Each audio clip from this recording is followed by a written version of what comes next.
Apparently, like from the beginning, from the very planning stages to the construction phase to the finished product, it's fucked. Like it's completely fucked.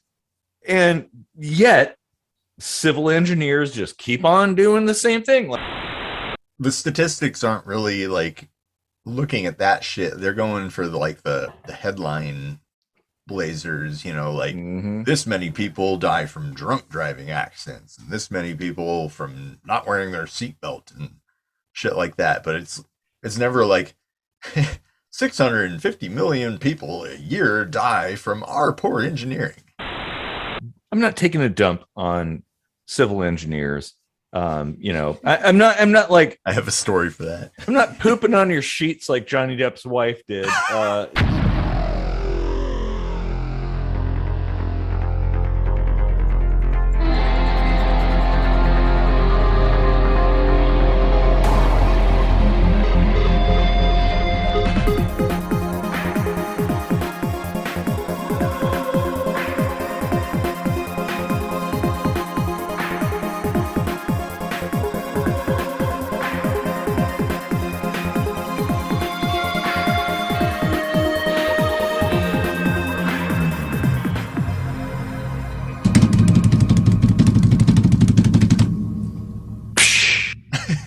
Hey, welcome to another kitchen sink microscopy. I'm Eric Rosenblatt. Casey and I, we would love it if you like and share this video, subscribe to the channel and all that stuff. Hit that little bell, whatever. Or you could dislike.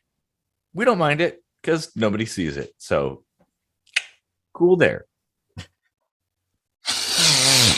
Yeah, I'm Casey Rochford, and I want you to hang out to the end and listen to the music that we write. Woo!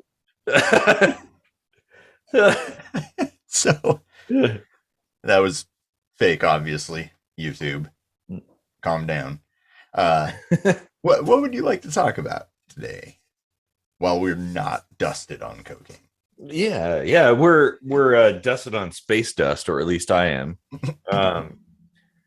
Well, I guess recently there was a get together with some girlfriends where one of them was driving. I'm not going to name names or anything. Wait, are we going to get demonetized? Well, I mean, if YouTube doesn't like polyamory, I guess maybe. But so a girlfriend of mine was driving, and well, we got in an accident. And it's a really sketchy area. Like this stretch of freeway is super duper dangerous and really unpredictable. So it's like I totally understand it, but essentially she pit maneuvered a FedEx truck across the freeway into another car. And so yeah, that was kind of nuts. But this is something that's been on my mind for a long time, is road design and civil engineering in general, like how you build roads that work. And it seems to me that,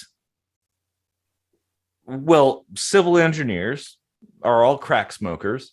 Like they don't actually know how to civil engineer. Clearly, because they keep making the same dumbass mistakes over and over and over again and building things in really like antiquated ways that just don't make any sense. They keep doing the same things, building like, because this stretch of freeway, those familiar with Tacoma, the Tacoma Dome area, that stretch right there has been under constant construction for 30 years. I think, if not more, like 3 decades. They've been building this tiny little, it's not even a mile long stretch of freeway. Well, and it looks nothing like it did 30 years ago. Like it's slowly morphed, and the roads have been like redirected and redesigned, and like there's the $1 million mistake where like you're on the freeway and then you come to a stoplight and make a 90-degree turn to stay on the freeway, and like Oh yeah, there were so many accidents there. Like, because nobody expects it. Like, and yeah, this particular stretch is full of weird things, convoluted decision making as far as structural things are concerned. Like southbound, that there's lanes like that come really close to each other, and there's a little opening that looks like you could go over there, but you can't. And if you do, bam, accident. Because and then northbound, there's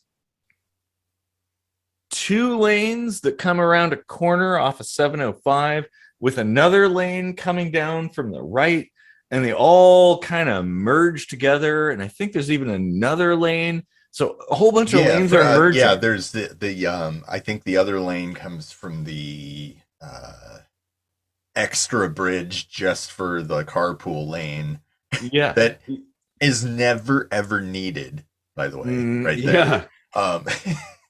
So yeah, there's like 4 merges, and then like, I don't know, 9 lanes disappear. It's like lane ends, move left, lane ends, move left, lane ends, move left. Yeah. So if you're somebody coming from 705 around that corner to join I-5 northbound, well, to your left are multiple lanes that have been having to merge together, packed together, of course, because so you're pushing multiple lanes together. And then there are 2 exits there. The lane that you're in coming from 705 is an exit only lane. So you either go down to the Emerald Queen Casino or to River Road in Puyallup. So you have to get over if you want to go northbound coming from there. And there's a lot of people coming from different places wanting to go northbound. So to make it an exit only lane is kind of asinine. Yeah. But all the people, so you're in this lane that's, and of course people don't accommodate drivers don't accommodate other drivers. So everybody's trying to get, quote, ahead, get ahead of the next guy. I got to be in front. Well, it's like, you're not in front. How long is I-5? Like 2,000 miles or something. Like, you're never actually ahead, so who cares? Goes through 3 countries. Yeah exactly. Like, who cares? But apparently people care, and so you got a bunch of people packing together in the right lane, which is an exit only lane. Then you have a bunch of people packing together in the left lane, which is their right lane, and then there's people to the right of them that are wanting to get over, and they're wanting to get over this way because lots of people are going to Puyallup or something, and they need to exit. So everybody's packed together, and they're going all slow, and they've got to crisscross each other. Yeah. Like, it's like drivers are stupid enough, mm-hmm. and then you put the onus on them to like conduct themselves safely amongst other idiots. Mm-hmm. Like civil engineers need to be actually really brilliant. And yeah. And it's like, it's easy to poke fun at them and stuff, but like they actually are kind of responsible for deaths. Like, I mean, like accidents all over the place could be avoided by a properly constructed system of roads. Yeah. Some of it is human error, behind the wheel, but a lot of it is just poor design. Well, I agree. And that poor design stems from an assumption with civil engineers that drivers or humans behave, they follow the rules, right? Like, oh, every single driver is going to behave a certain way. Of course they're going to follow the rules. Well, nobody fucking follows the rules, dude. Have you ever been on the road like once? Like, nobody follows the rules. So this idea that you're going to build a functioning thoroughfare through a city um, based on an assumption that everybody's going to follow the rules, that like those signs that you put out, like, oh, go 35 around this corner, cautionary yellow signs or something, or like all these indications and stuff, like, oh, you should be aware of this or aware of that. No one pays attention to that stuff, but yet they build it that way. Like, oh, everybody's going to play by the rules. They're going to read the handbook. They're going to know exactly what to do. They're going to look at every single sign. No, most people are listening to Spotify while they drive to work. That, like, they're not reading signs. They don't care about the signs. They just care about getting to work on time. And so, well, nobody follows the rules.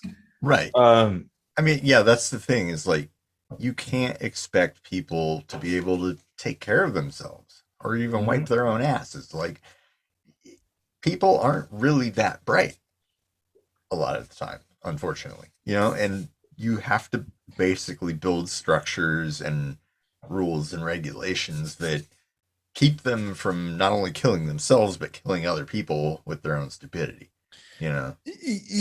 And that's the problem I have with highway and road civil engineering, is that it assumes that people know what they should be doing and that they actually do it. Yeah. Where, in my opinion, the right way to build freeways and roads is to assume that everybody's an idiot. Like, if you start with the premise that nobody knows what to do and they're all selfish and angry and road raging and stuff like that, well, you're going to end up with a better freeway system. You're going to end up with better interchanges and on ramps and off ramps and stuff like that. Like the example you were given by the Tacoma Dome, with all the disappearing lanes and all that happening with entrances and exits, which are all on the same side and all this stuff. It's like, really, these civil engineers need to be like, okay, we got to reduce some lanes. We got to make sure it's like X amount of distance between exits and entrances. It should be on a straight path, because you can't just tell people to zipper merge and expect them to do it. Like, you have to force their behavior with the terrain that they have to work with. Like, if the lane disappears in the middle of a long stretch, people just glide right in, because they're not all packed together, going around corners, waiting for people to get on speed, waiting for people to slow down in front of them to get off. And like, well, and like, zipper merging does work if 100% of the people are participating. And in fact, Washington State, I think Washington State spent like hundreds of thousands of dollars making advertising campaigns promoting zipper merging, which obviously hasn't worked. But again, the structure is flawed inherently, like from the beginning, from the very planning stages to the construction phase to the finished product. It's fucked. Like, it's completely fucked.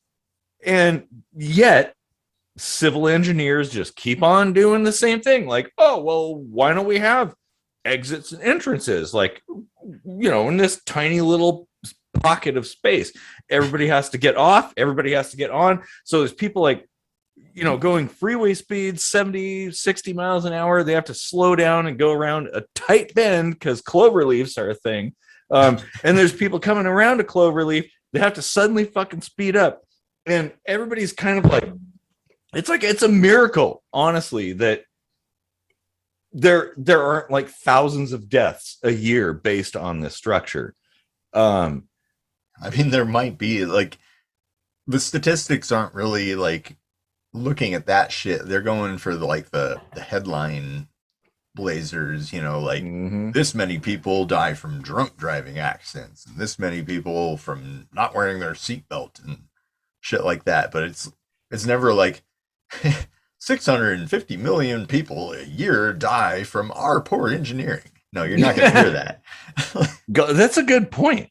The First off, that's like twice our population in this country. But I was being a little that's a bit extreme. But maybe in the globe, right? Because the cancer that is civil engineering has permeated itself across the planet. I'm not taking a dump on civil engineers. I'm not like, I have a story for that. I'm not pooping on your sheets like Johnny Depp's wife did. I think that there's hope there, but there's a tendency to kind of like, well, this is what everybody else does. And nobody seems to want to innovate or be like, hang on a minute. Why are we doing that? Like, you remember. So this is okay. Just to let everybody know, this is very Washington centric at this point. So if you probably have something similar in your state because civil engineering things don't change much. Yeah. There are a lot of correlative patterns across the board. But one of the things, that I think it's Point Fosdick Drive entrance on Highway 16, where you're at a light, right? Mm-hmm. Trying to get onto Highway 16 to go across the Narrows Bridge. Somewhere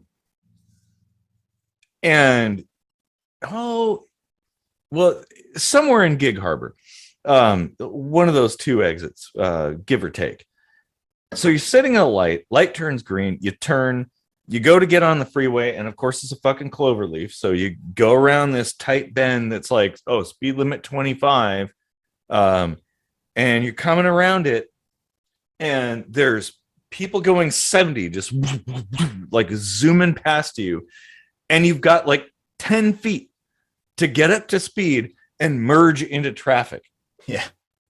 Like, it is so scary getting onto that on-ramp. I've actually gone out of my way to drive way back, like 20 miles back, to get on the previous entrance so I don't have to deal with that shit. And every single time I approach that, which I do often, I see cars coming around. I'm like, okay, I'm going to get in the other lane because there's no way they can get up to speed.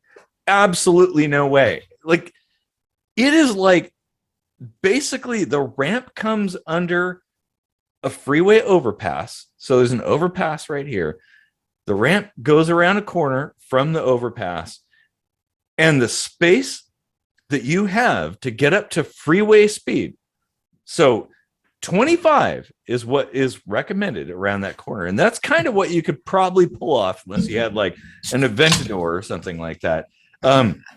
So 25 miles an hour. And in the space of that overpass, you're expected to suddenly get up to freeway speed, 60, 70 miles an hour, and get over. Oh, and it's also an exit too. So there's other people slowing down, trying to get onto the other side in the same space. Like, what the hell? What is going on? Who built that?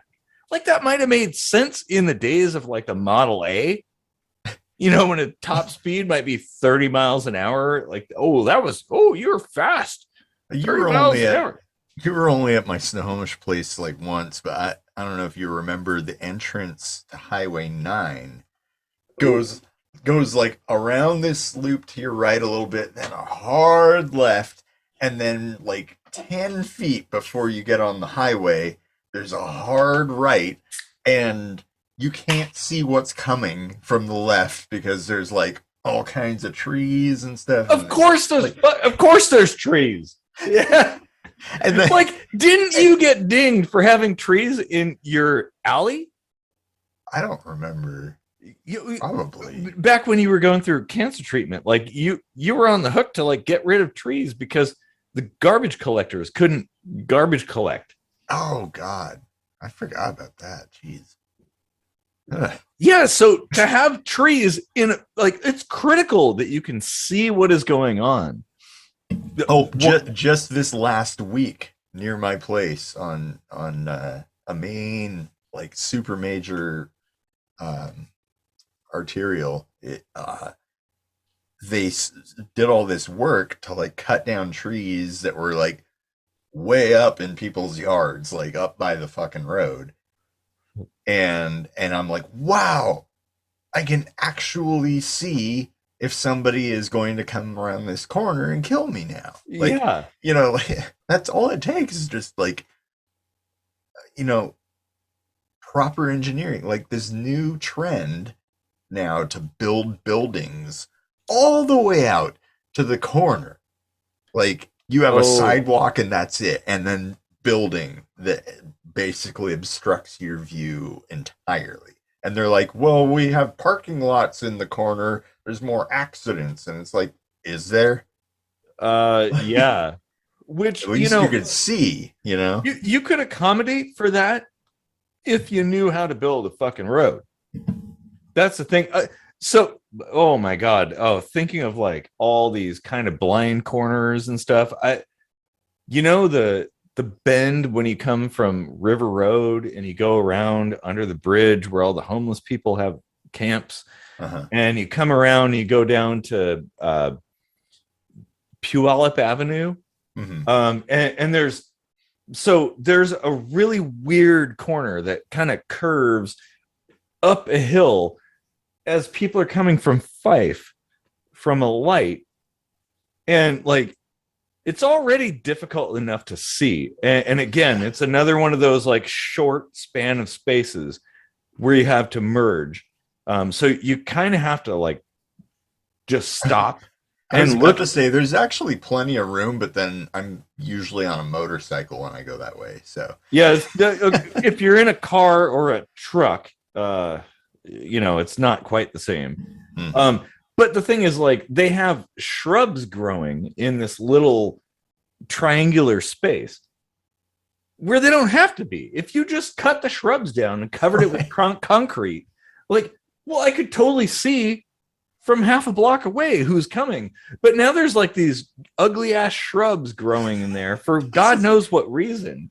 Like, probably beautification. Yeah, I bet you anything. Why? It was like, there's a lot of homeless people around here. We should put some nicely manicured shrubs here, so when people are taking a shit on them and cars are driving by, they're like, oh, look at those nice bushes. Yeah. And there's a place to like actually take a shit in, unlike Seattle. Oh my God. So I'm thinking, if you're coming from Shelton, and you're going to Highway 16 through like the town of Allen. Oh, by the way, really good burger place in Allen. If you're ever there, that's stop the there. Only place in Allen. Yeah. Oh my God. The burger's totally worth cash only. So bring some cash, totally worth the stop. But there is a turn on that road when you come down the hill from Shelton and have to get onto the highway, where you're basically coming down a really steep hill and it kind of cuts to the left slightly. You have a stop sign. The traffic in either direction has no stop sign, and they're hauling ass like constantly in both directions. So there's a huge amount of space, but the road just kind of comes down and kind of tees up against this super fast highway.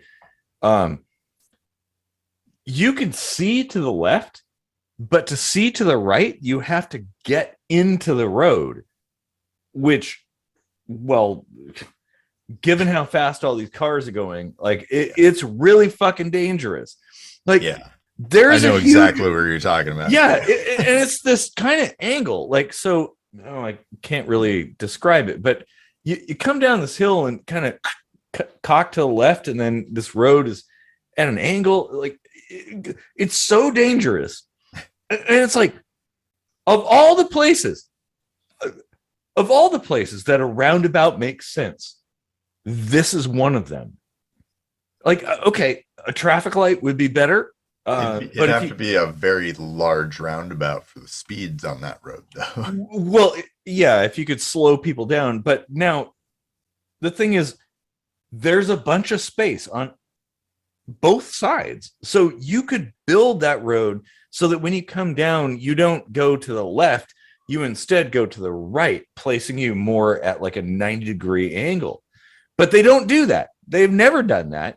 Like every single time I come through there, and I've come through there many, many times, people are like, they're like sweating.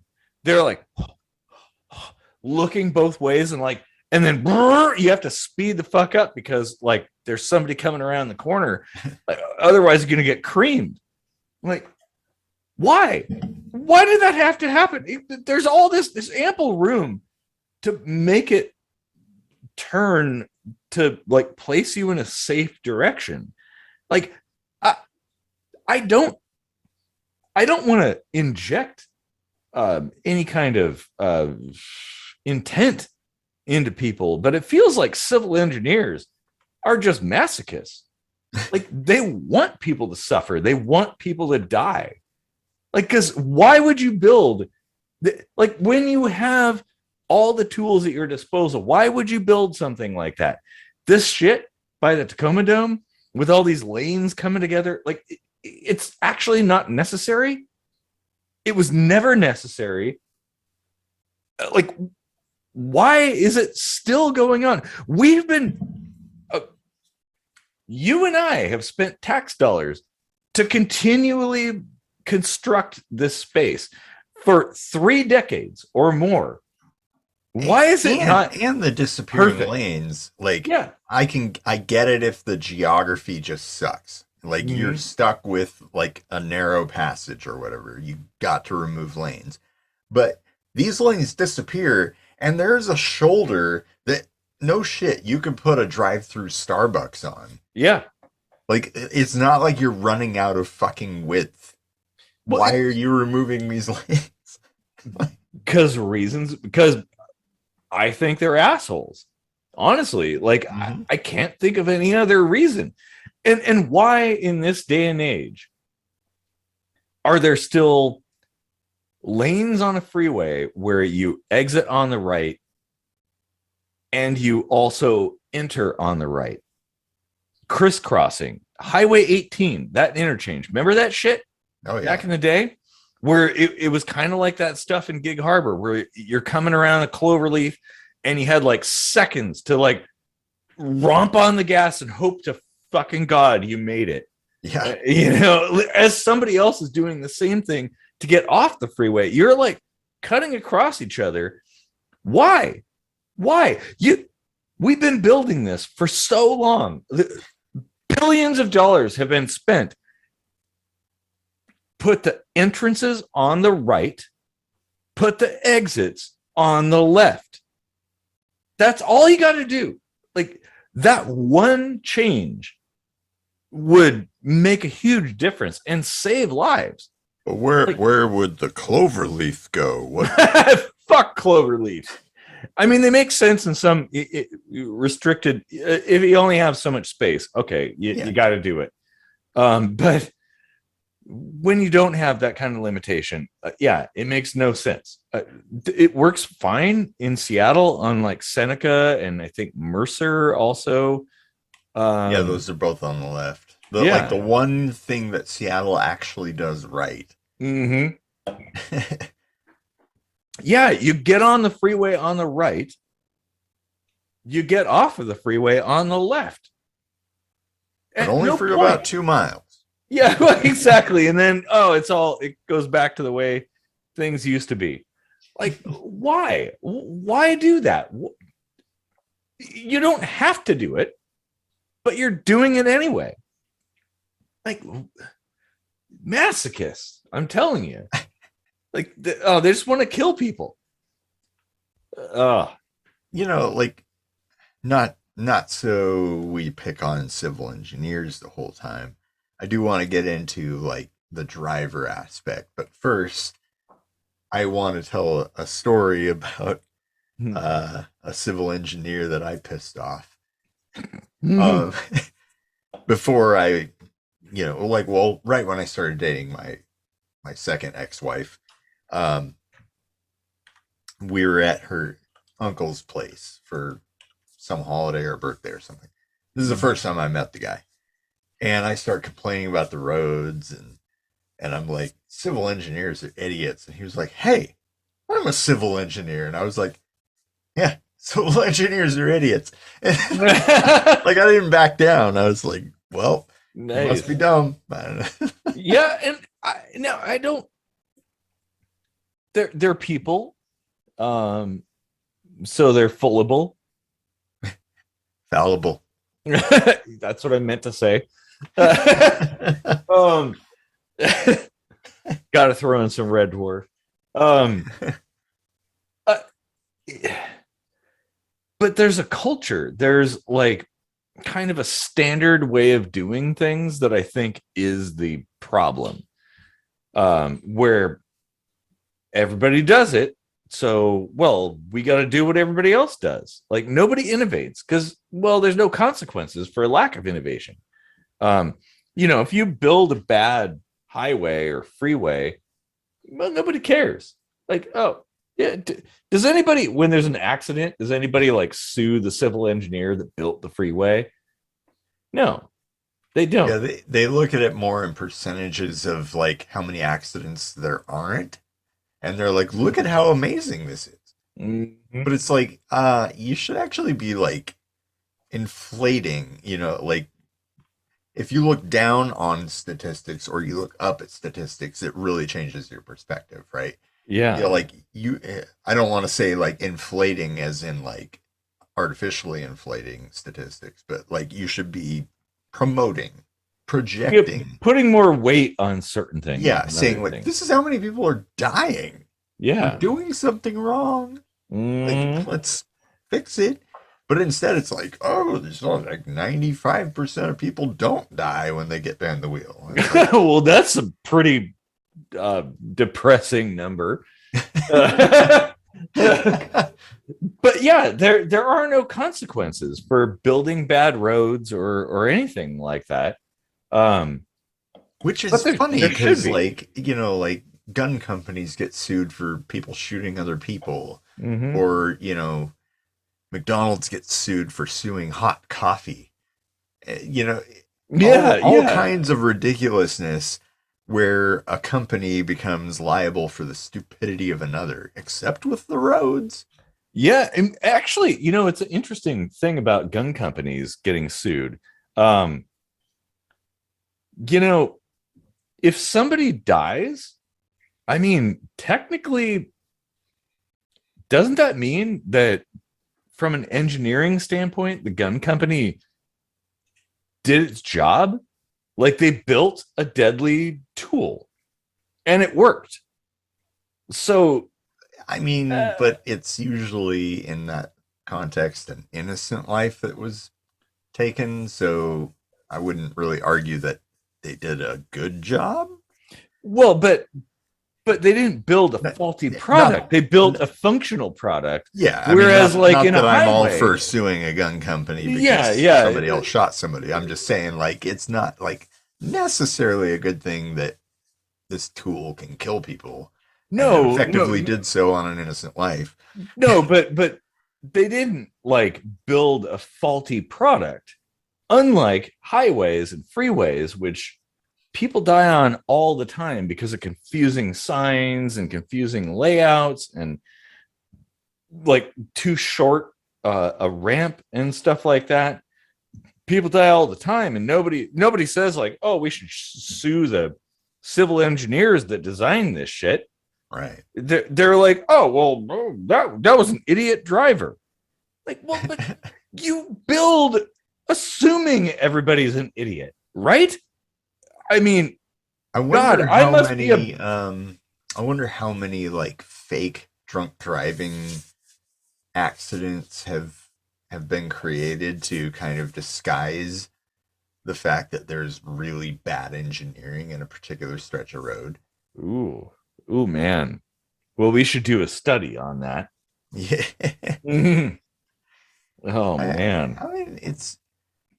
I mean, that's actually a good segue into like human error, like drunk driving. I mean, I don't want to come off on the record as saying like, drunk driving is not a bad thing, but is it as bad as we're making it out to be? And really, like, I apologize because I know that's going to piss people off that have lost somebody to a drunk driver. But if you step back and just like be objective, like, people die for all sorts of reasons, and a drunk driver didn't go out there intending to kill your loved one.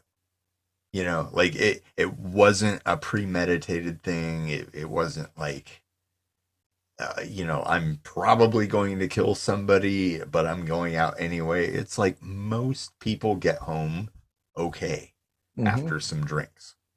Yeah. Most, like, and I'm being pretty conservative there. It's bad to be inebriated and drive. Yeah. Yet nobody seems to give two shits if you're high on marijuana and driving. Or tired. Like, or tired. Yeah. All these things. Or looking at your radio. And, they pick on the cell phones. They don't care about the radio. They don't care about your blind spot. All you need to be doing is looking away for like a third of a second. And boom, there's an accident. And you have to do that in order to drive all the time. Like, your attention is always being divided. Your reaction time is limited by pure chance. Really, like the amount of time it takes for neurons to fire and do shit, like, between the point where you have control and the point where you don't have so much control is so negligible that you can't really, like, if you did a study on something like reflex, you're not going to see anything more than the coin flip. Yeah. Ooh, that was soapbox moment there. I think you're onto something. I think there's a presumption that, and it's propaganda based. We've been propagandized for decades that, if you drink, like, all of a sudden, or if you're high or something, like, you're gonna make a bunch of stupid mistakes and stuff. It's like, I see people all day long. I drive essentially for a living, and I see people who I know are not drunk or high, and they're doing the same stupid ass shit. Like, I don't know. I can't necessarily. It's very presumptive to put people in a box and be like, well, you have this blood alcohol level, so therefore you're guilty. That sounds kind of bullshit to me. Fluff. Yeah. We had this friend that on his 21st birthday, he's driving home after a few drinks, and somebody runs a stop sign taking a left at one of those T intersections where there's like houses and stuff and you can't see. She runs a stop sign taking a left, gets hit by our friend, and because he was drunk, she didn't get any fines, any tickets, no trouble. It was 100% his fault, and from that moment forward, like, his life has not been the same. Well, yeah, because the state, like, and nobody throws died, the book by the at way. you. Nobody died. Yeah, but the state, like, throws the book at you for that. They consider that one of the most heinous things that you could do. Like, this is why we should base everything around dash cams. Honestly, it's fucking 2022. Dash cams, $100. You can have a dash cam that can record all the stuff. Just like I think cops should have body cams. Those are not $100, but cheap enough for the police department. And it's good insurance. Like, video doesn't lie. Yeah, they really should be more like the Google car Mm-hmm. because like you only like I've got one, but you only get 25% of the view really. Mm-hmm. Um, but 50 if yeah, you have like a rear camera.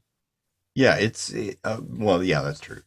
Um, but it's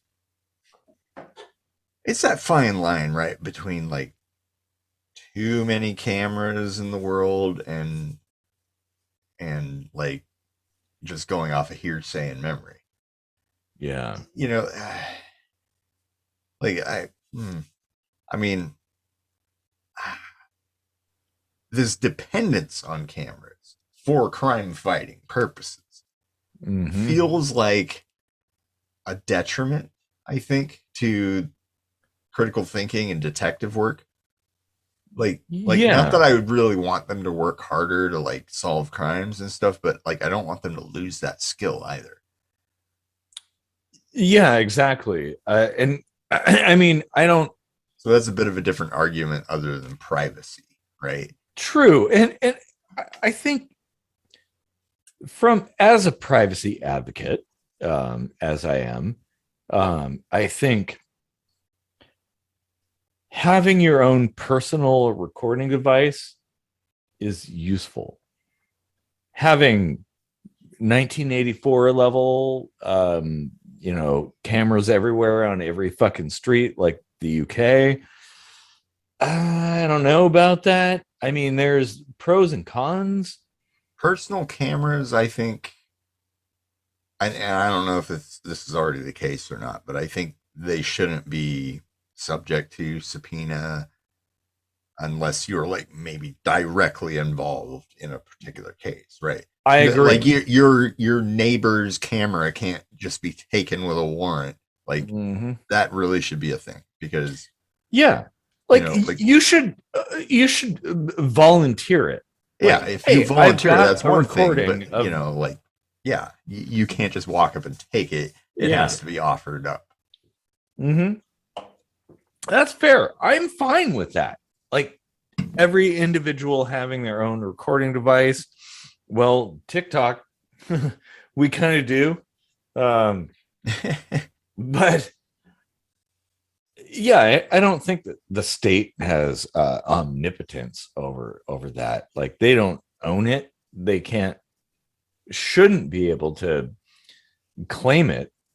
You know It should what? be something that Laws shouldn't be here's what the government can do. They should be here's what we're not allowed to do.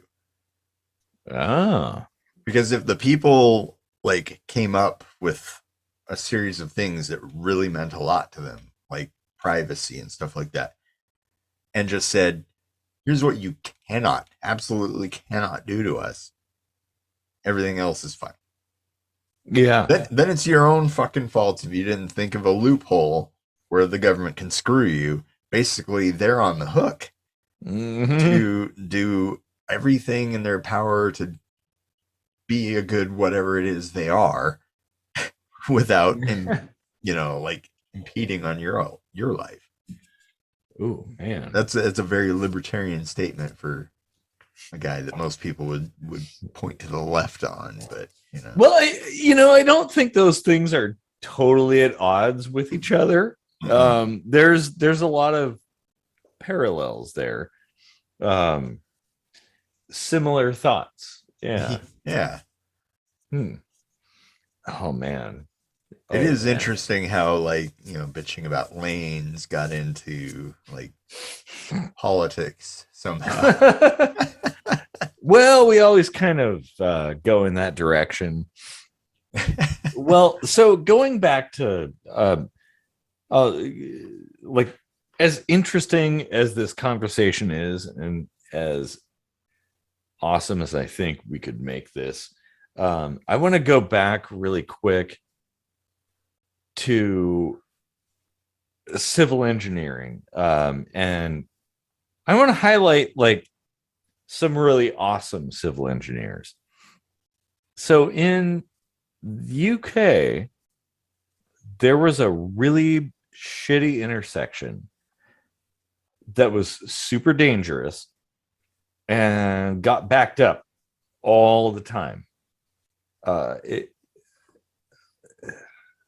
have to look up the specific details on this, but so there were like traffic signals and things, all these regulations and controls, like, oh, you know, stoplights and all this stuff, and it was a shit show. It completely sucked going through that space. So some civil engineers, who I actually respect, these guys, like they actually thought it through, which is what you should do as a civil engineer. I mean, like, come on. And came to the conclusion that the best thing to do is to have no controls, go totally anarchistic, like no stoplights, no stop signs, no speed limits, nothing. Like a 5-way intersection, just people just drive and walk through it. Yep. Daily. And what do you know? It worked. Yeah, because there's all kinds of people just walking through this place, and most people don't want to run over your loved one. Yeah. You know, so if it's very visible, very well known that there's just going to be people like milling across the road, almost like you see a deer sign, you know, like, hey, there might be a bunch of deer across the road here. You see other cars. There's other cars driving in the same space too. And everybody just kind of like drives through there. And remarkably, it was more efficient. People moved through that space very efficiently and didn't get in accidents. Yeah. Lo and behold. And the one place I know of that a roundabout makes sense is, like, you remember that 7-way intersection right before Point Defiance Park, like the largest state or city park or something in the country. Yeah, like there was a 7-way intersection. Granted, some of them, maybe like 2 of them, were one way. Actually, one of them was one way and the other later became one way. Even then, you've got a 5-way intersection with 2 like inlets. Yeah. And they put a roundabout in finally, and things just kind of flow there. You know, that's like the only instance where a roundabout actually makes sense, is when you have anything more than a 4-way stop, because that's where we cease telling people what the proper etiquette is, right? Like what to do at a 7-way intersection, which you'll find like 30 of in Seattle, by the way. I'm not kidding. There's a poster with different like shapes. You're like, oh, this must be how to tie knots. And you get closer and it's like, oh, these are real intersections in Seattle. Oh, Seattle is a mess. Yeah. Oh my God. But I mean, and they'll stick roundabouts in the middle of those cramped freaking places. But Seattle's like really good at it, right? Like they're really good at being fucked up. Like there's an intersection where you're coming down a hill and then there's this tight right turn and you can't see what's coming around the other side of the hill. And then over there's like an overpass covering things. And then the other thing like snakes away like loose spaghetti and and you're supposed to like just know what to do at the stop signs when like 6 different freaking roads are converging from like elevation and like coming out of the sea. Like, I mean, well, and that's something that like I think about civil engineering, like design things around human behavior, not around what you expect people to do, what the rules are, because nobody obeys the rules. Nobody behaves the way that you think they're going to. You know, build things as if everybody is an idiot, because, well, we're all idiots, like everybody does dumb stuff. Nobody knows exactly, if you're native to a space, you're going to know, oh yeah, I know like 2 miles down the road, that right lane, that's a right turn only lane. But if you're new to the space, you don't know that. So build around that. Yeah. Build as if no one knows what's going on. Build as if the people who are driving, it's their first time driving. Like, that's how civil engineering should go. And it totally doesn't. It's like square peg in a round hole. Deal with it. Ugh, man. Yeah. Like on the flip side of roundabouts, though, you remember that one that they put in at where Stevens and Proctor kind of meet up and go around the edge of a cliff and stuff.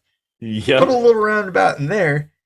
And when we had a shop down the road, I remember a customer from the neighborhood came by and said that they'd hear fire trucks daily, since they put that roundabout in, with all the accidents that have been caused by it. But wasn't it supposed to like stop the accidents? Yeah.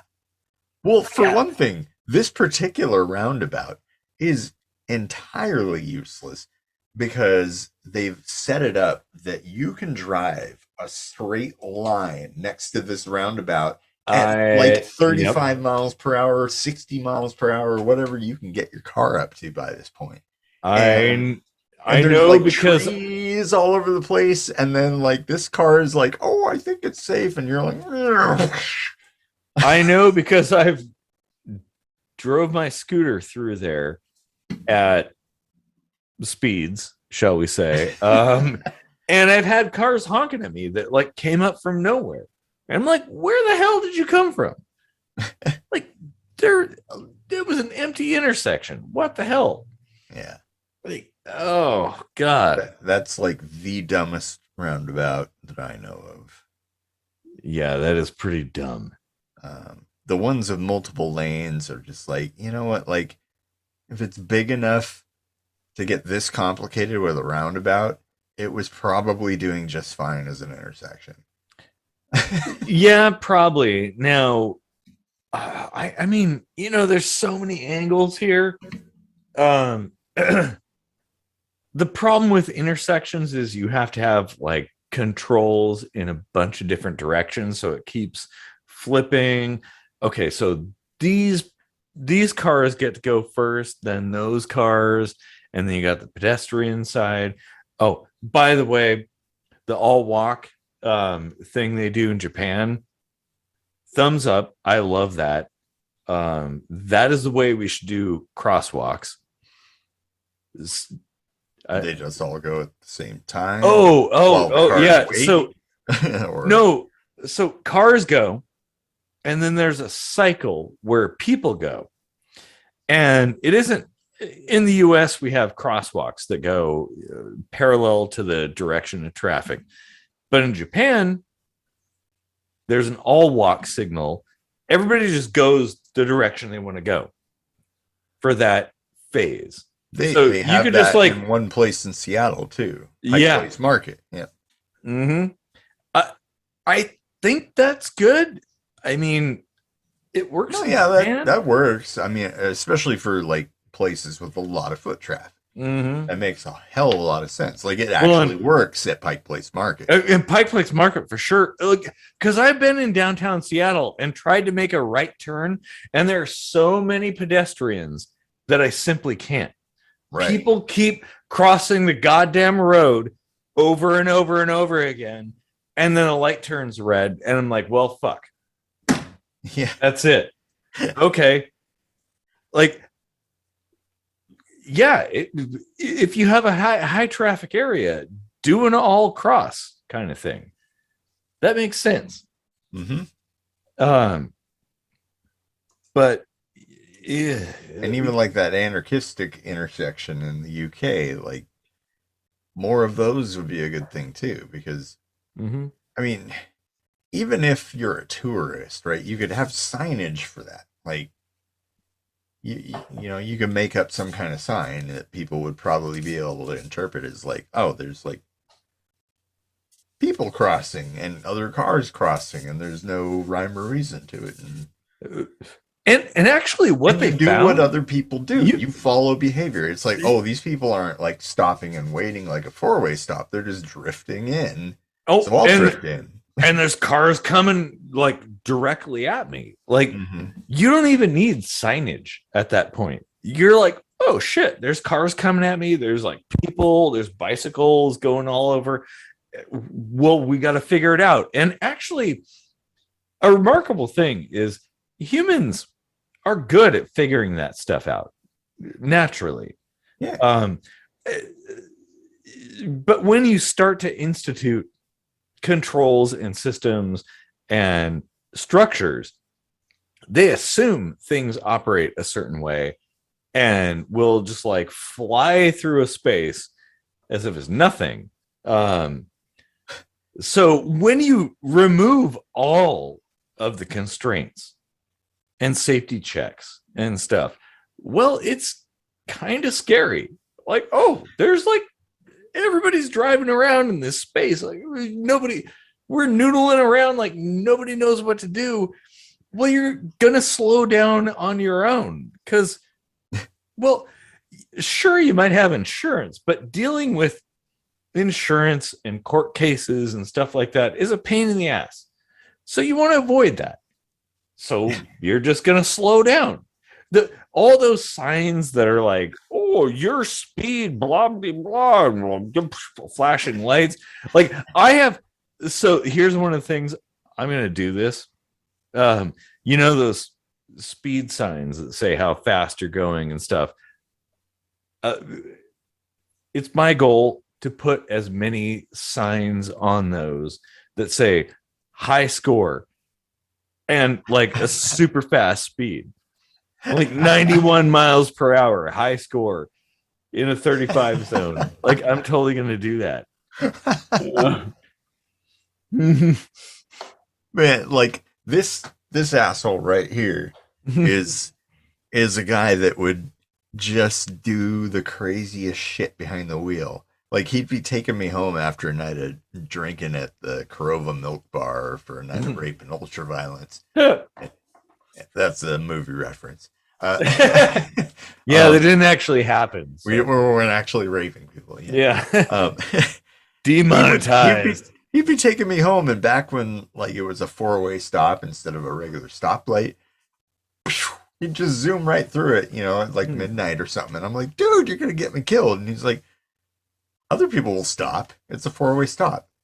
And it's like, well, what if somebody who thinks like you? I was gonna say, like, all it takes is like two directions to feel the same way, and right. That's why, like, I mean, as anarchistic as I am, like, we have to have some kind of rules, like some agreed upon system, for safety's sake, to like stay alive, right? Don't die.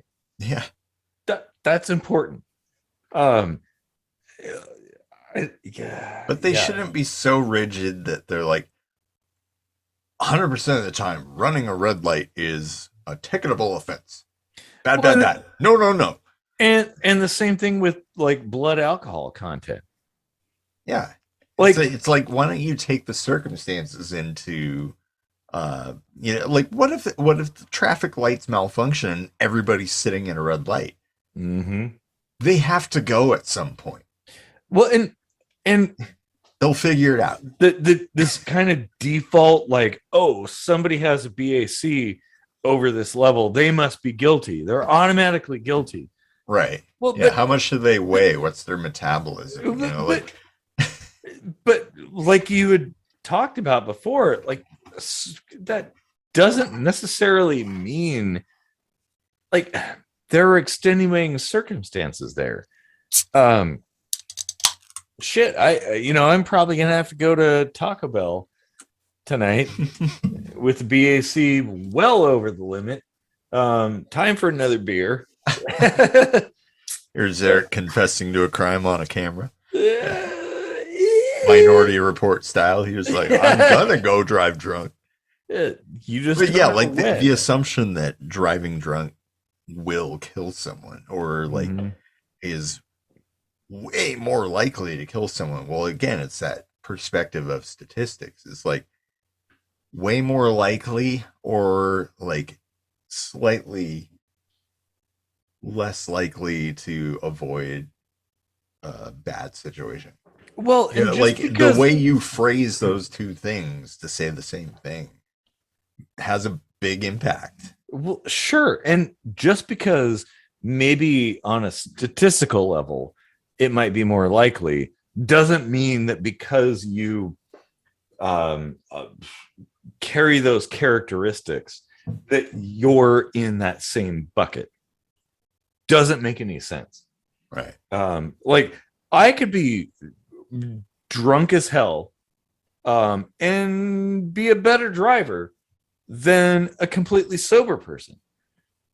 Because, well, I mean, inherently, I'm a really cautious driver. Like, I'm super careful. Like, well, so there's actually, I mean, yes, biologically speaking, reaction time is slowed, but when you take into account the fact that you're actually hyper focused in a lot of situations, I mean, of course, there's a line where you're just like, you know, yeah, but which I have never actually crossed, by the way, and I'm like always amazed when I see like YouTube videos of drunk people driving. I'm like, how much have you had to drink?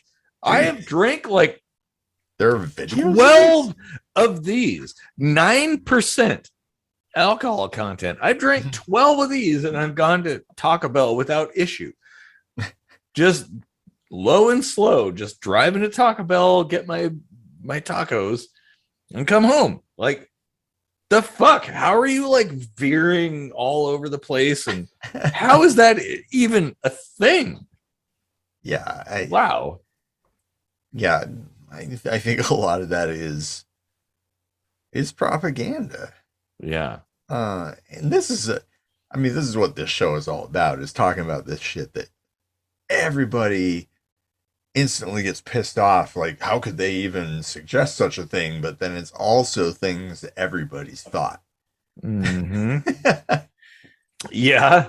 When you've had a few drinks and you're like, well, I really need to use my car. Well, it's fine. I mean, I only had a couple. Yeah. Like, don't fucking lie. You know, unless you don't drink at all, like you've been at that point at some point where you're like, well, technically this is illegal, but you know, like I could totally get by just fine. Well, and not kill anyone or hurt sure anyone. Well, and that's, we would all hope to avoid that. But the assumption that because it's kind of a cop out and sort of like an easy button way of dealing with things, like, oh, you know, your blood alcohol content is this level, so therefore you're guilty. Right. But why is that a thing when we never test for serotonin levels for people who haven't slept enough? Well, exactly. It's the same fucking effect. Yeah, absolutely. Like when you're super drunk, what you're doing is fighting falling asleep, because that's what you want to do when you're super drunk. Well, I just want to go to bed, man. I could fall asleep right here. Like that's what that is. Yeah. And people act like they're two entirely different things. Like you only choose to be drunk. Well, you might choose to be tired. You might overwork yourself. You know, like, yeah, and that's like, just as much a choice. And people be like, well, I haven't, you know, because the propaganda, like I haven't had anything to drink, so I must be good, even though I haven't slept in like 2 days. I'm gonna drive over to Taco Bell and get some tacos. Yeah, like, and then you kill a motherfucker.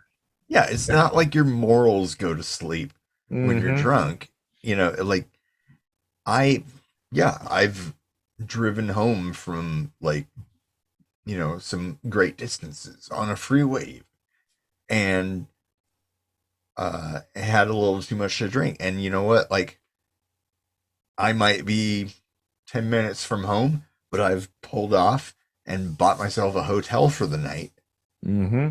Like, you don't lose your judgment entirely. Like, if Yeah. you get out there and it hits you harder and you're like, oh, fuck. Now it's too much. Like, I can't handle this. I might die. Yeah. Never mind anybody else, like, you're going to be like, okay, well, it's worth, $60 or whatever to live. So I'm Yeah. going to go get a hotel, even though I'm close to home. Like, you can make that call. Yeah, exactly. Yeah. And there's this kind of notion that like all that goes out the window if you've had too much to drink, that like, oh, all of a sudden you're completely careless and stuff. Like I don't think it's that's the case. self-preservation. I mean, I do the same thing on the motorcycle, like, oh, it's a really nice day, but man, I am in such a bad mood. I'm tired and I feel a little weak, like, how am I going to hold up a motorcycle, pay attention? Like, I won't ride the bike if my mood is bad, like, that's just as much. And there's no alcohol involved in that, or marijuana or anything. Yeah. It's all just mood or being tired. And the only reason it's more of a, thing on your mind is because you have no steel around you, which is thinking about the same thing, really. Exactly. Well, and there's something to be said for that you don't, modern cars are so safe and protective that people feel really safe in them. Like, I've always argued for the idea that everybody should drive a Geo Metro, and their steering column should be a spike that if you get in an accident, it just like stabs you in the throat with a giant metal spike. So you'd be super careful. And people have given me shit about that like, oh, it's so bad. But it's like, that's how I kind of drive, actually, assuming that. Like, you could die.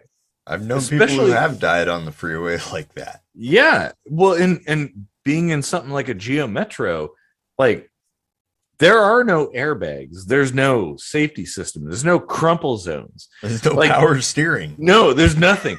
You get hit in a Geo Metro, you're fucking dead. So I was extra careful driving that car because I knew how dangerous it was. I still had to get around.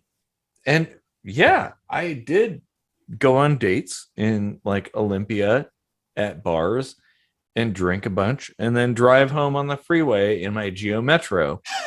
But because and then that Geo Metro prevented you from getting a second date. Well, no, that wasn't a thing. In fact, it might have actually been a benefit. But from a livelihood standpoint, like, knowing that you had to be super careful because if you make one false move, there are no airbags. Like, it's game over, man.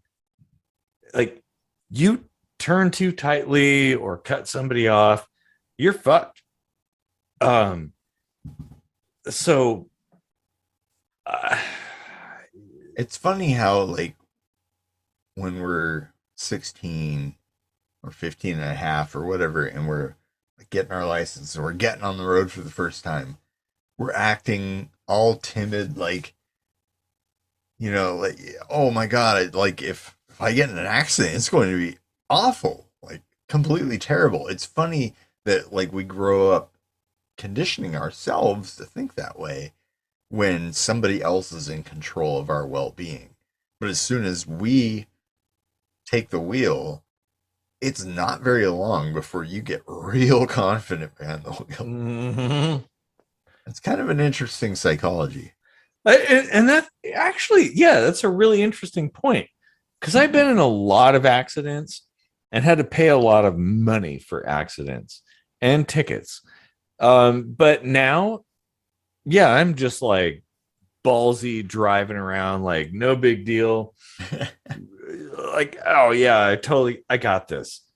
And even inebriated, not that I would ever drive that way, but let's say that was a thing, I might have. Is that a cop? No, that's a Cadillac. Oh man, I'll never forget that. Mm. Oh man. But you know, it's the voice of experience. Like, we've gone through a lot of experience to get to this point where you can like be basically be drunk and casually drive down roads and freeways. I mean, not to overgeneralize it, but it's an activity that takes place in such a short chunk of time.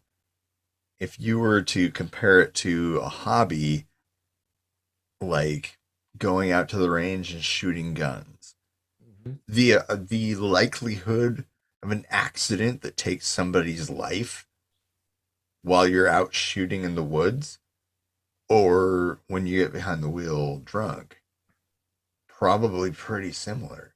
Yet we have such a stigma on one, and the other is like, oh, that's just misfortune. That's a good point. We don't say, oh my God, you shouldn't have been shooting guns. Don't you know better? Don't you know how dangerous that is? Somebody could get shot by accident. Or you shouldn't be drunk shooting guns. Like, oh man. I think things are kind of on par in that regard, though, that there are parallels. And caution, like, just be cautious. Be aware of your surroundings. Yeah, I wouldn't dare tell someone like, oh, don't not keep your trigger finger off the trigger when you're not ready to shoot. You know, like, yeah. Well, you know, I wouldn't encourage that kind of behavior. I wouldn't encourage someone to get drunk and drive. The 4 rules for firearm safety. Yeah. Oh man. Oh, there are definitely parallels there. Oh man. Actually, yeah. Like, what people are going to be, I'll use the word inebriated, but what I'm trying to say is like people are going to be distracted, impaired, whatever, by some facet of life. You're drunk, you're tired, your girlfriend just broke up with you. All 3 of those things could potentially have equally varying gradients that crisscross with each other in the terms of you becoming a danger on the road. Yeah. Like, we put so much weight on this one thing, drunk driving. High driving, we'll say once in a while there'll be a road sign like, don't do drugs and drive. And it's like, we really like skirt that to the side and we focus on alcohol. Yeah. It's kind of bullshit. Like, it really just needs to be like, please listen to your body. If you know you can get yourself safely somewhere, go for it. If you know you're about to pass out, please get off the road. Like, well, yeah, I totally agree. Like, there should be less stigma around that. That if somebody's on the side of the road, like, hey, I've been drinking, I've got to take a nap for a minute so I could drive safely home. I don't think there should be any kind of stigma there. There shouldn't be, cops shouldn't be called. There shouldn't be like, You're not allowed you to know, sleep in your car, and I think that's yeah. bullshit because it's like there have been times where I've like pulled over and been like, I need like a 10-15 minute nap. Mm-hmm. And I listen to my body and I take the fucking nap. Yeah. Like, why is that illegal? I'm safely parked somewhere. I'm like not obstructing the road. I didn't kill somebody and pass out. I'm taking a nap. I'm being responsible. And in fact, that's kind of telling. Like, the idea that that is not okay is exactly why people push themselves beyond their limits.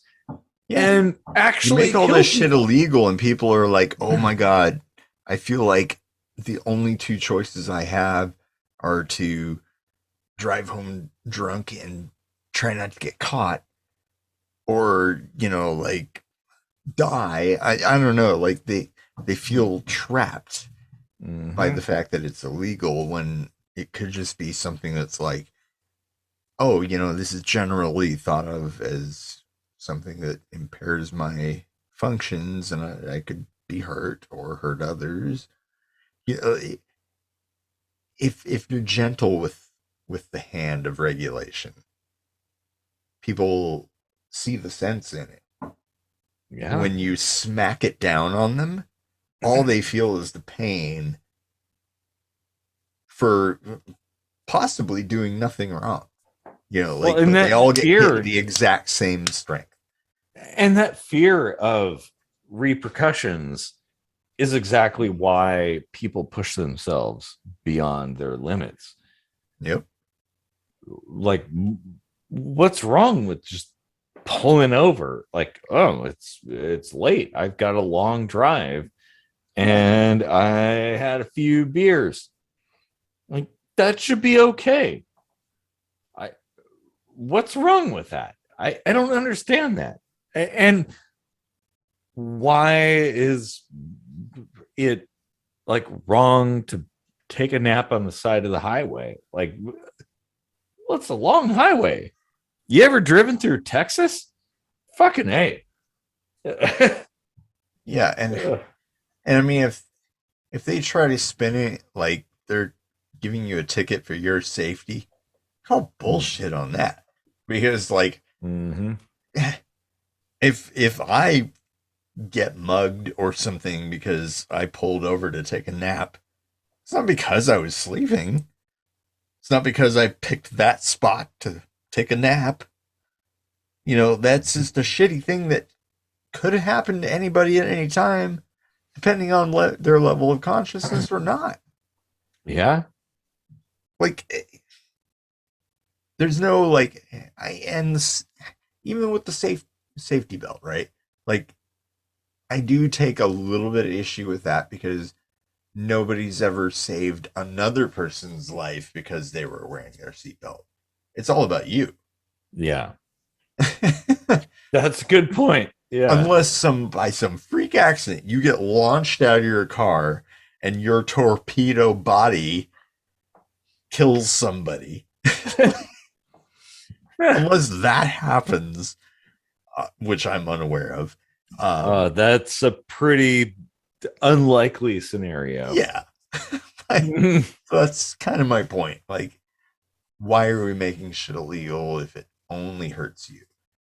Like, I have more problems with seatbelts and mandatory vaccines because those at least are protecting other people. Well, yeah, and if something is so obviously correct, you shouldn't have to sell people on it. You shouldn't. You definitely shouldn't have to require or mandate something. That's no fault of their own, though, because that's like all the conspiratorial thinking sort of people. Like, well, and there are people who think that the whole seatbelt thing, there's a conspiracy there. Okay, wait. Let's take a commercial break because I really got to pee, but that interests me a great deal. Okay, all right. We'll do that. Be right back. After these messages, we'll be right back.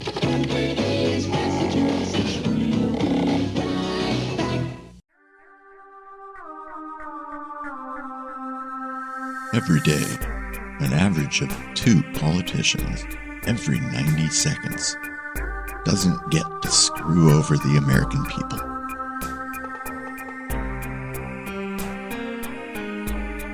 But you can help. Be the change in a politician's life that they need to keep the hope alive. That they can truly make an impact on our lives that will resonate. Driving up inflation, funding senseless and endless wars, wasting tax dollars. With your support of just $2.50 a month, you can get music like this, and the proceeds will go towards more episodes of Kitchen Sink Microscopy, where political discussions might sway politicians' lives.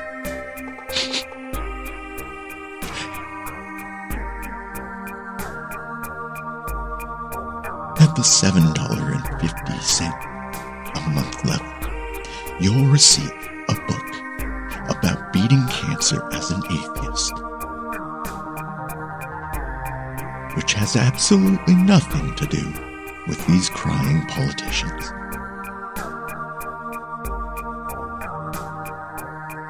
In fact, fuck them. Seriously. Head over to patreon.com/KSMvidcast and sponsor giving the middle finger to your favorite politician.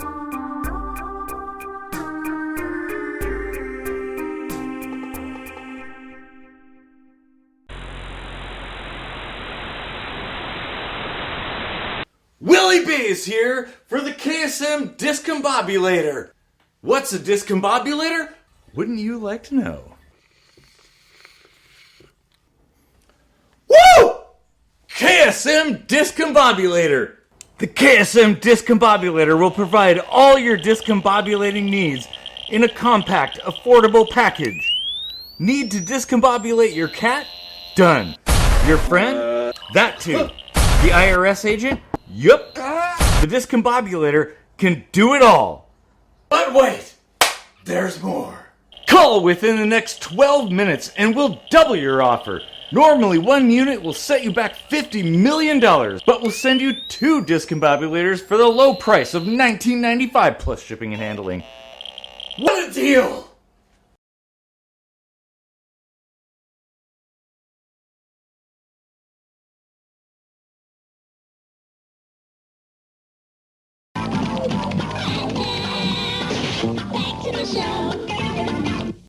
We're back! So I've always thought, like, why is it that I autonomously put on my seatbelt? Like this has to happen. Like, even if I'm like moving parking spots in a grocery store, like, gotta put this shit on. Like, it doesn't actually hurt me, but I'm curious to think if somebody's come up with an idea about how this is some sort of conspiracy to hurt us. Well, so I'll outline, because I love a good conspiracy theory. With airplanes, going back to safety, there's the cell phone thing. No. This has more to do with the safety checklist in an airplane. Like, if there's an impending crash, you should, cover your head and duck under the seat. And there's a conspiracy theory idea out there that the purpose for that is to kill people. that you're more likely to survive if you are upright and not cowering between the seats. The reason being that the payout for a wrongful death is lower than the payout for an injury. Because if you're alive, you have to pay more because somebody has to go through physical therapy and all this stuff. So if you kill them, you won't have to pay so much money. Like, I mean, there's actually a seed of truth there. Wow. And it's it's pretty bad. Greed is I feel that greed is the strongest force in the universe. Well, yeah. I think it and that doesn't necessarily have to be a physical force. Like it can pull you in a certain direction when used as bait, or like, here's a way to save money, here's a way to make money. Like, those are the things that you see a lot of things gravitate. And the dismissal of human lives is kind of a factor there, that like, oh, it's not about like the people that are affected, it's more about like the bottom line.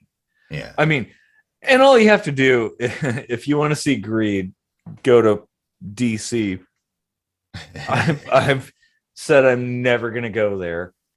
Oh my God, what a hive of villainy. And I've only ever been at the airport for a layover. Oh, yeah, no thanks. Never got out to see the culture. There is no culture. It is only greed. And people, people in this country like care about that. Oh yeah, this is not only an oligarchy, but like, it's almost like we worship money. Well, and like I've always said, it's fascistic corporatism. That's kind of what this country has become. It is. I mean, those names do definitely apply. Yes, they do. It's a corporatocracy.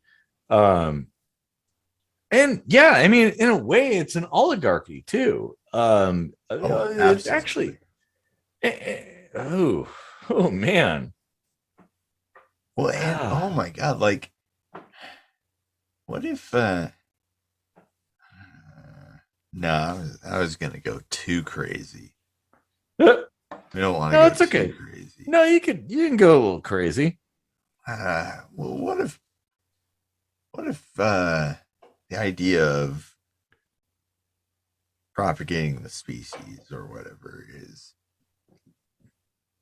a giant conspiracy to just keep selling stuff? Because like, if the world's population goes down, the GDP is going to go down. Oh man. Okay. That's actually a really good point. And like, yeah, like, what if this whole idea that we need to keep creating more and more and more and more humans is just to sell more and more and more and more shit? Ooh. Yeah, the procreation, like, well, and it makes sense, like Edward Bernays kind of shit, like, diamonds are a girl's best friend and stuff, like, oh hey, you should just like get married and everything. But it's like, well, who benefits from that? And trying to have kids, like looking at the calendar and being like, instead of this is where I should pull out and I'll have the least chance of becoming a father, and this is where I need to like put in and have the highest chances of being a father. Like, it always goes to the latter. Yeah. It's like, if we all stopped trying to have kids, point is there'd still be kids being born. Like, you're gonna go out and have sex, right? But like, trying to have a kid, that's the conspiracy, I think. It's like, Oh you man. should be doing this. You should replace yourself. It's our duty to the planet that we're killing. Yeah. Well, yeah, I mean, oh man, wow, this is like really good. It, yeah, oh shit. From terrible civil engineering on the roads to let's get rid of money. Yeah. And stop having kids, or do we? Oh man. Yeah. Think how much more special a birth would become if it was like such a fluke, right? Yeah. Rather than like a societal expectation. Yeah.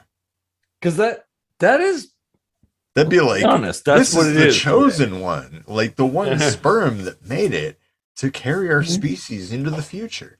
But instead, it's all like, how much you want in your welfare check? All right, there you go. Yeah, like yeah. Well, and kids are it's so disposable. Yeah, Like, oh, you're measured by how many kids you have and things. Like, oh. Well, and that actually ties into current events because they're trying to overturn Roe versus Wade as of the day of this recording. Oh man. Oh dude. Okay. This should probably be its own episode. It should, and a fan wants to be on for that one. Actually, so nice. Well, we'll have to do that. But in the meantime, I want to throw out a few ideas about that. That like the government has no business in our sex life. Absolutely not. No. Their religion does not have any business in our sex life. Yeah. And where do you, like, this is gonna sound facetious, but Monty Python got this shit right when they made that mockery of a song called "Every Sperm Is Sacred." Yes. Like what? If you're gonna bitch about abortion being like a potential life, you better not jack off, buddy. Yeah. Because that's potential life too, that you're just throwing in the waste bucket. Yeah. Damn, that's a good point. As funny as that shit might have been, it was probably one of the like pinnacles of philosophy that you could ever point to. It really was. And humor is a useful tool to understand where our place in the universe and things like that. Honestly, ask yourself, of all the times somebody else has said something and I've said, you know what, that's damn like spot on, I've never thought of that. It's at a fucking comedy show. Yeah. That's what comedy is like pointing out how stupid we all are for not noticing this. Exactly. Oh man. Oh, I mean, when you break it all down, that's kind of what comedy is, really. Well, yeah, and I would say, like, as an anarchist, like, who fucking cares about Roe v. Wade? But there were consequences for violating the laws of the state. When in Rome, right? And people get really they care about this stuff. Oh man, yeah. Like I don't think any doctor offering abortions should ever be subject to persecution because it's covered by the Good Samaritan law. Yeah. Like, well, and this person might lose their life, or the child might have like a completely shit life, which either one is inhumane. Like, well, yeah, taking a life or subjecting them to a lifetime of misery. Like, seriously, you're gonna say like everybody should be born, even if they're going to be fucking miserable every goddamn breath they take. Yeah, exactly. Really, asshole? Well, and I, oh man, it, oh shit, that's How many people can fathom like every breath you take being like another reminder that mhm. everything fucking sucks? Yeah, it kind of does. Ah, God well, damn it. and I don't think it's so cut and dried, so black and white. Like I have a problem with Roe versus Wade, in that it is not a constitutional amendment. It is a um, Supreme Court ruling from the 60s. It What what's ought, that have to do with it though? well, it ought to be a constitutional amendment. Oh, Like, I agree. because when you're talking legal precedent, then things get dicey and you can undo it. Oh, so you mean Um, you have a problem with it like it's not good enough? yeah, like it's not something codified in the Constitution as a right. That's a fucking great point. Like, why haven't we made that an amendment? Yeah, we should, Wow. because all these years from the 60s to now, we've been assuming everything's going to be fine. Roe v. Wade, right? This old legal precedent from a long time ago, like, oh, it's going to be good. It was only Well, like and 1980, actually, I think. it's the 60s. Um, and now, well, they're challenging it. Like, it's a lot harder to challenge if it's in the Constitution. Right. When it's legal precedent, well, judges can undo that.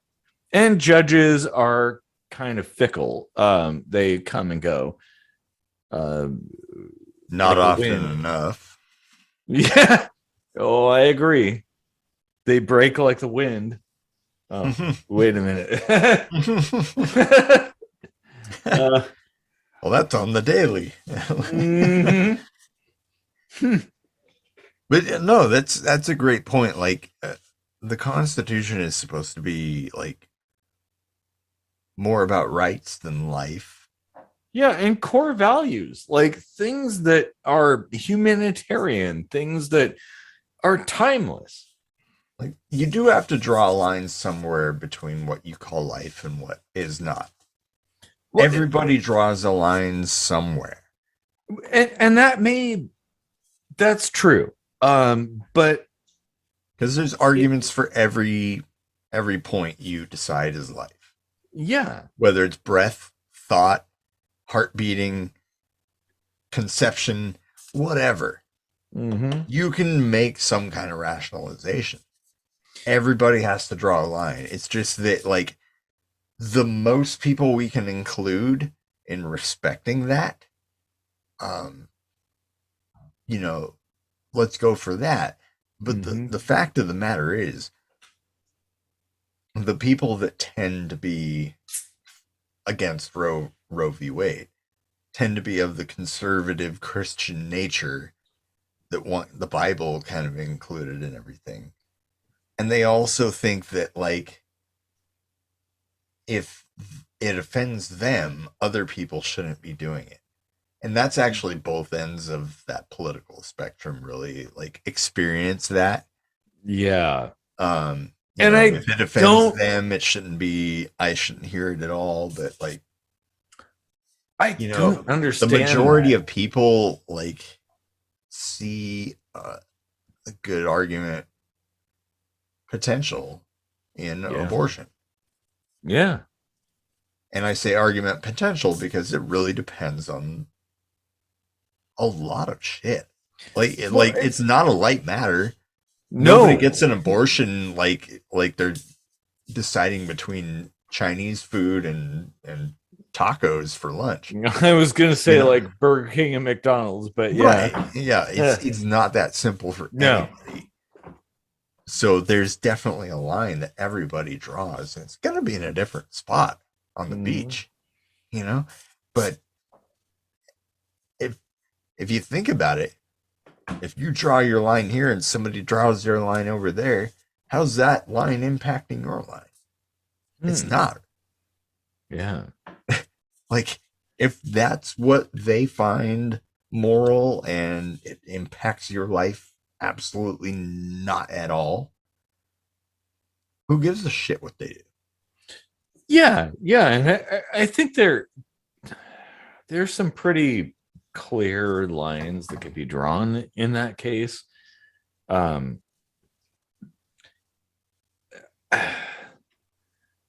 Oh man, oh well, we should Holy probably crap. make Yeah, this. this became like a 2-hour episode. Yeah, we should probably make this its own conversation because From this civil engineering to engineering civility. oh damn, that's the title, man. Oh, we're there. Oh, Holy shit, that's almost a bumper sticker. mm-hmm. But no one would really get the context without seeing this whole episode. Yeah. 2 hours of this episode just to come up with a cool bumper sticker. And that's super meta. And, yeah, it is. And only 3 people will ever get. And all 3 of them are my girlfriends. Yeah, no lies detected. Oh man. Well, yeah. This is so good. Oh man. We have to do a Roe v. Wade episode. Yeah, and our friend Danica might want to come on for that. Yes. Yes, she would. Because she did take issue with the fact that it was 2 dudes talking about that the last time we talked about it back in season 1. But that's also a thing. It's like, why do you care about the gender of the person making the argument when they're arguing in favor of what you're arguing in favor of? Like yeah. It's like that episode of Red Dwarf where he's like, he's so stupid that he objects to his own defense counsel. Like, that's what you're doing. Mm-hmm. Like, oh, you men shouldn't be telling us that you're supporting abortion. You don't have a fucking vagina. Well, yeah. Okay. We're actually like kind of supporting what you're saying. Yeah, like, why don't you fucking like lower your hackles and be like, oh, hey, they're like on our side, like, yeah, don't fucking Jesus Christ. Oh, man. I mean, that shit drives me batty. Like, people shooting themselves in the foot for the sake of their tribalism. Yeah. Like, oh, I'm fighting for the woman, or, like, whatever, calm down. Like, do you not realize? Yeah, that's the thing. It's like, do you not realize you kind of have an ally here? Right. Or you did. Yeah. And then you, like, went all fucking weird on me. Yeah. Exactly.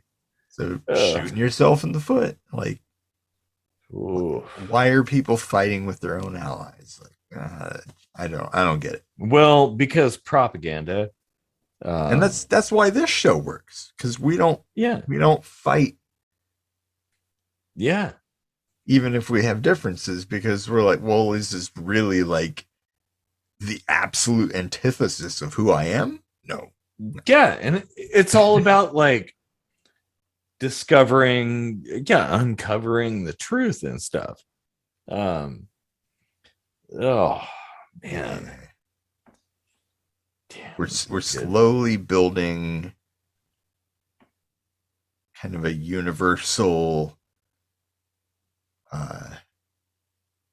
almost like a genesis of a new form of consciousness that we can't even imagine yet, but like it's being formed on like the quark level. And it's all because of this show. Such a good fucking show. Oh my god. Well, that's enough beer. Yeah, I think we've had enough. See, we know when to call it quits. I always know when to stop drinking when the room be spinning. Or whatever Onyx said.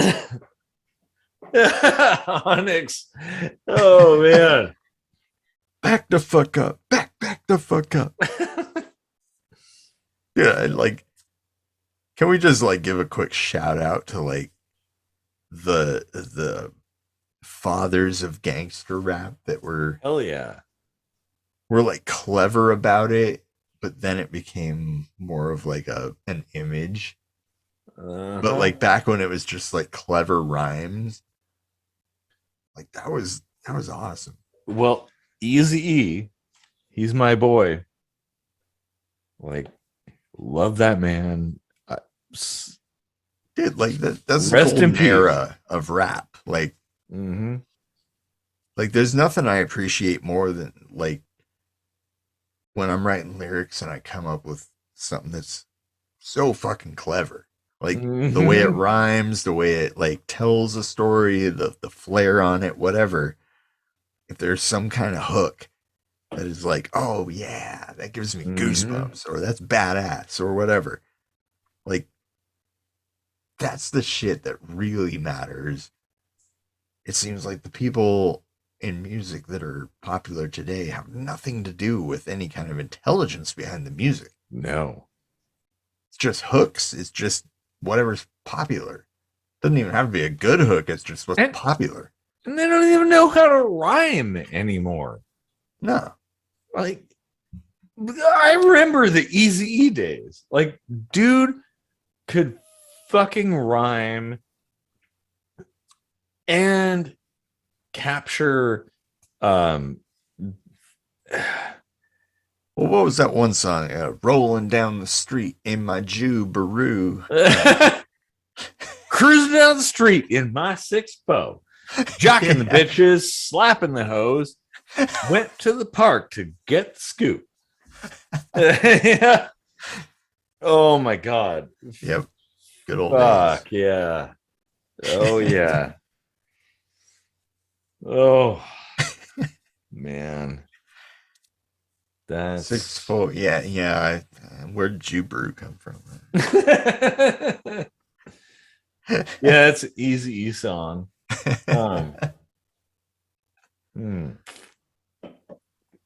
So good. And so many references to alpines too, by the way. That was the thing. Like the speakers? The stereos. Oh, the stereo. Yeah, that's right. Yeah. Oh, yeah. Apparently everybody's trying to steal the alpine. I had an alpine back in the day.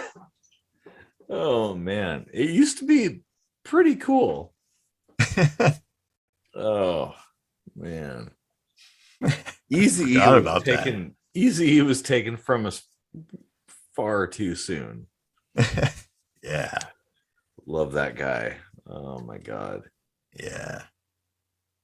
The movie Straight Outta Compton or whatever it was called.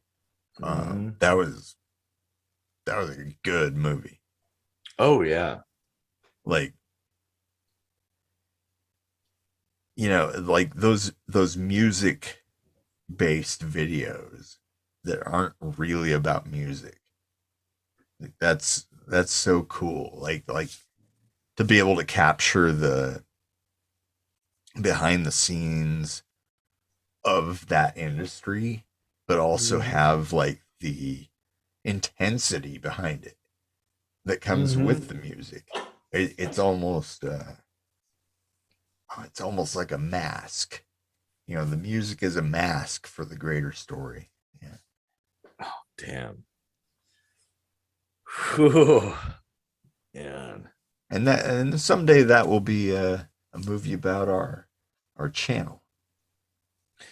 Yeah, and our concept album. Yep. Once we finally that's so it. good. It's yeah. We should probably not. We're probably at the point where we could start plugging that. You know, like coming soon. Mhm. There's going to be a concept album with all standalone songs, a great story, told in a way you'll never believe. And the layers to it will have you, I don't know, creating fan fiction around it. Like, yeah. it's so epic. Coming soon. It really is. If you've watched every episode, you may or may not have heard some demos from this. You just don't know it yet. Yeah. We're going to put it together into a nice, concise box for everybody. Oh, yeah. Get ready. And yep. Gonna be goosebumps, gonna be boners, gonna be like all manners of positive reaction to this album. Oh, man. I am guaranteeing at least one boner out there. I'm Tom Shane, and I guarantee it. Oh, man. I'm Tom Shane, and this Valentine's Day I'm selling a 14-karat boner. Oh, my God.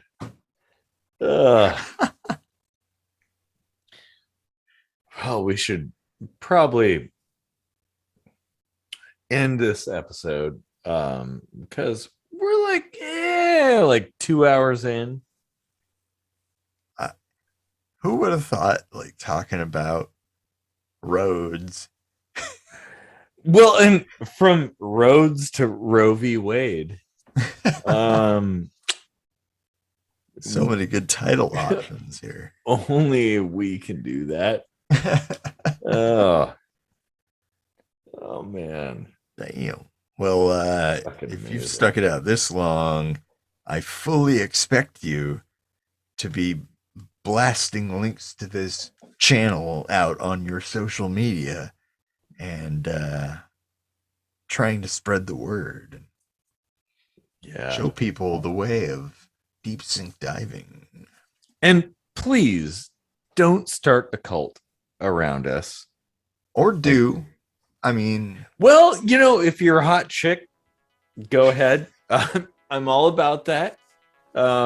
You do you, as long as you're doing us too.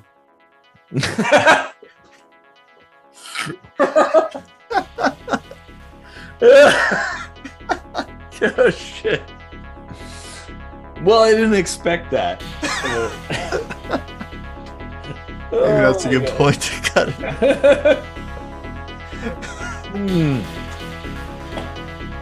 Oh my God. Well, if you're still here, thanks for sticking it out with us.